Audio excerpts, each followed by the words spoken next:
Hello, hello. What's up out there?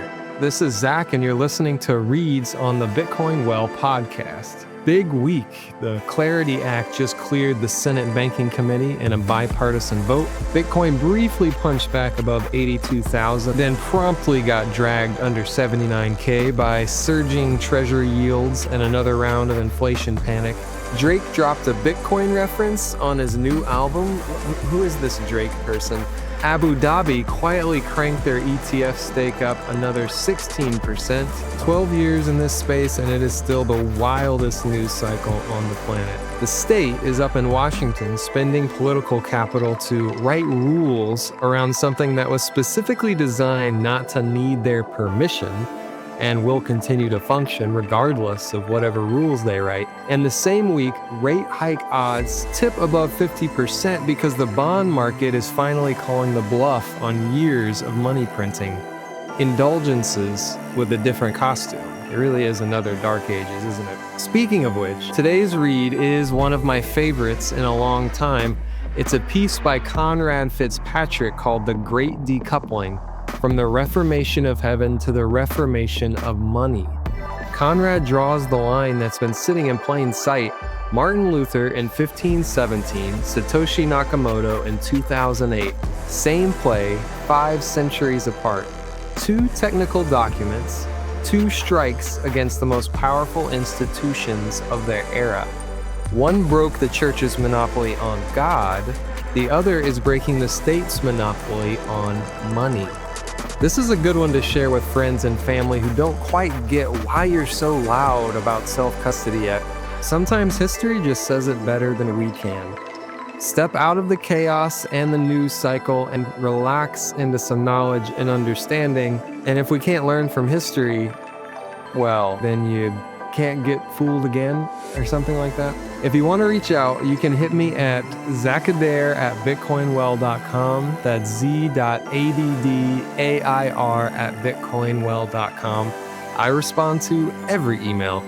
So in the meantime, stack sats and keep learning and enjoy the show.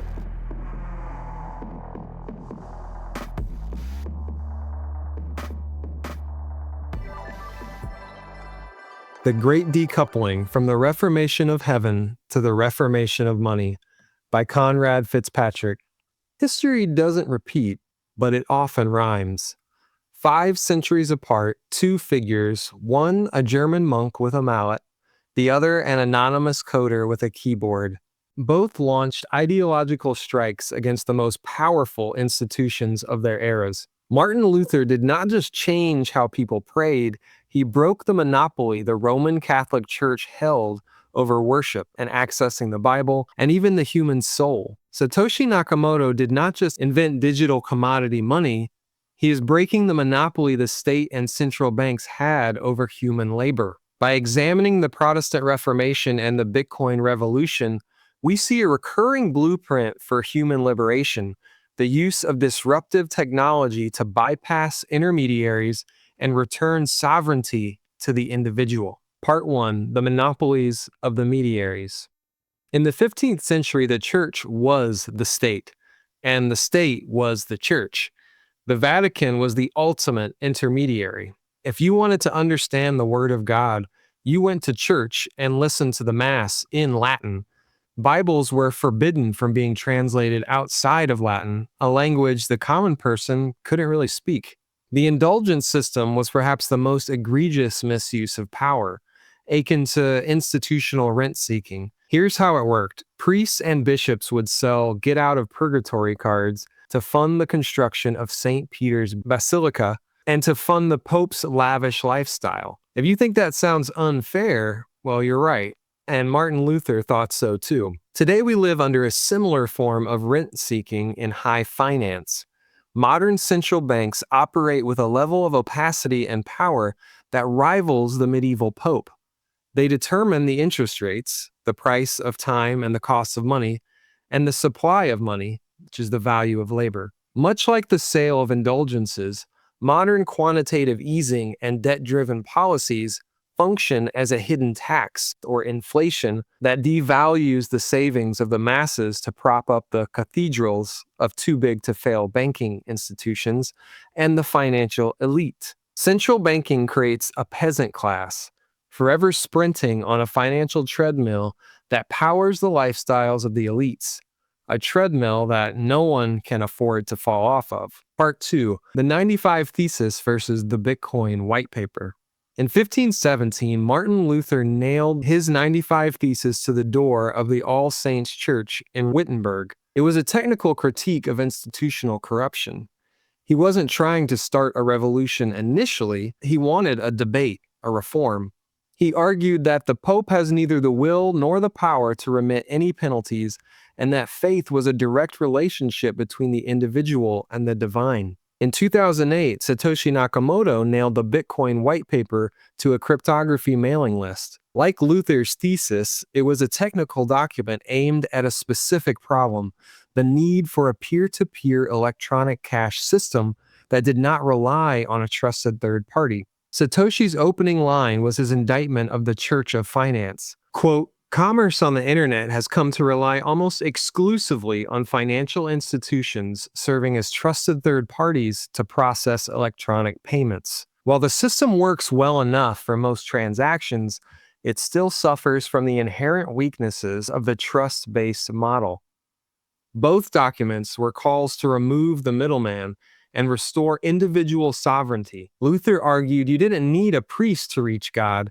Satoshi argued you didn't need a bank to store or transact your own value. Part 3. Marketing the Revolution, the Printing Press, and the Internet. Resolutions are the product of network effects. Luther was one of the first quote-unquote influencers. Before the printing press, the ideas of a heretic died with them at the stake.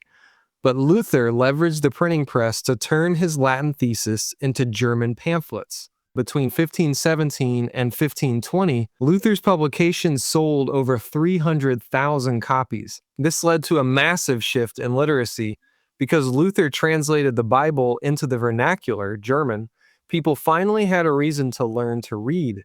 By writing the Bible in the local language, the message was able to resonate better with his audience. In the early 1500s, literacy in Germany was estimated at below 5%. By the end of the century, in areas influenced by the Reformation, it began to climb significantly, eventually paving the way for the 80% literacy rates required for the Industrial Revolution. In addition to religious sovereignty, Luther's Bibles also created a wave of intellectual sovereignty. Satoshi used the printing press of our time, the internet. By sharing the code as open source, Satoshi ensured that the Bitcoin software could be downloaded, audited, and run by anyone with a computer.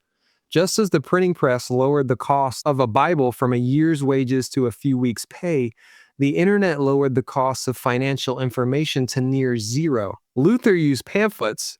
Satoshi used BitcoinTalk.org and cypherpunk forums. Both understood that if the ideas reached the masses, the centralized power couldn't stop the power of a good idea held by many people. Part 4. Escaping the Medieval Era of Finance. When Luther broke the church's grip, the result wasn't just religious freedom, it was an explosion of human potential. The rise of individual literacy led directly to the Renaissance and the Enlightenment. People were reading Greek philosophy and spawning new philosophical movements for the first time in centuries. When people realized that they were responsible for their own souls, they began to believe they were responsible for their own scientific and political destinies.